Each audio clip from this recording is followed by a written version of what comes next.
How to delete spam followers in Instagram. Open up your Instagram app. Once you're in, tap on your profile picture down at the bottom right. That'll take you to your profile page.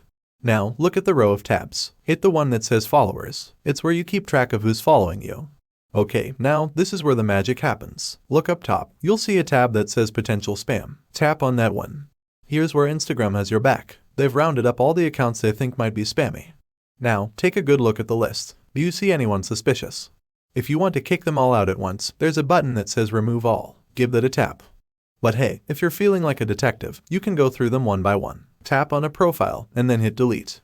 Keep doing this until you've cleared out all the spam followers you don't want hanging around.